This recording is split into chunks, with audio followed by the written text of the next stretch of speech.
Pune orange നമ്മുടെ കാലാവസ്ഥയ്ക്ക് അനുയോജ്യമായ ഒരിനമാണിത്. നന്നായി പുഷ്പിക്കുകയും കായ പിടിക്കുകയും ചെയ്യുന്ന ഇനം. ഇവിടെ ഇത് ഡ്രമ്മിലാണ് ചെയ്തിട്ടുള്ളത്. തൈ കാണാൻ നല്ല ഭംഗിയാണ്. വീടിൻ്റെ മുറ്റത്താണെങ്കിൽ അതിമനോഹരം. വളമായി നൽകുന്നത് ചാണകപ്പൊടി, വേപ്പിൻ പിണ്ണാക്ക്, എല്ലുപൊടി എന്നിവ മിക്സാക്കി കൊടുക്കും. നന്നായി നനച്ചു കൊടുക്കും. പൂർണ്ണമായും വെയിൽ കിട്ടുന്ന സ്ഥലത്തായിരിക്കണം ഇത് വെക്കേണ്ടത്.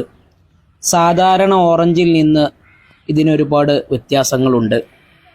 സാധാരണ ഓറഞ്ചിന് ഉള്ളിൽ ഓറഞ്ച് കളറാണ്, എന്നാൽ ഇതിന് നല്ല വെളുപ്പാണ്, നല്ല പുളിയും.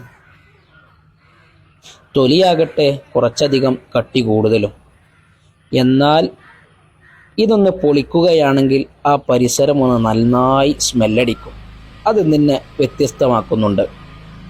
വീട്ടുമുറ്റത്ത് കുലകുലയായി കായ്ച്ചു നിൽക്കുന്ന ഓറഞ്ച് നിങ്ങൾക്ക് വേണോ എങ്കിൽ പൂനെ ഓറഞ്ച് വെക്കൂ, നന്നായി കായ്ക്കും. ഈ ഓറഞ്ച് കണ്ട് വരുന്നവർക്ക് ഇതിൽ നിന്നു തന്നെ തൈകൾ ഉണ്ടാക്കി കൊടുക്കാറുണ്ട്. എയർ ലെയറിംഗ് വഴിയാണ് തൈകൾ ഉണ്ടാക്കുന്നത്. 1 മാസമെങ്കിലും എടുക്കും വേര് വന്ന് കിട്ടാൻ. വേര് വന്ന് കഴിഞ്ഞ് അത് ഗ്രോ ബാഗിലേക്കോ ഡ്രമ്മിലേക്കോ മാറ്റിവെക്കും. ഇതിന് വലിയ ധൃതിയാണ്. അതുകൊണ്ട് തന്നെ മാറ്റിവെച്ച കമ്പിൽ പെട്ടെന്ന് തന്നെ പുഷ്പിക്കാറുണ്ട്.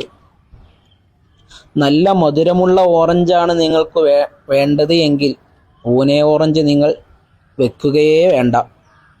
എന്നാൽ വീട്ടുമുറ്റത്ത് നല്ല ഭംഗിയിൽ ഡ്രമ്മിൽ ഒരു ഓറഞ്ചാണ് നിങ്ങൾ പ്രതീക്ഷിക്കുന്നത് എങ്കിൽ പൂനെ ഓറഞ്ച് വെച്ചോളൂ. നിങ്ങൾക്ക് ഇവിടെ തൈകളും റെഡിയാണ്. വിളിക്കുക. പിന്നെ ജ്യൂസ് അടിക്കാനൊക്കെ പറ്റും കേട്ടോ, അങ്ങനെയൊക്കെ ചെയ്യാം. ഇത്രയൊക്കെയാണ് നമ്മുടെ പൂനെ ഓറഞ്ചിൻ്റെ വിശേഷങ്ങൾ.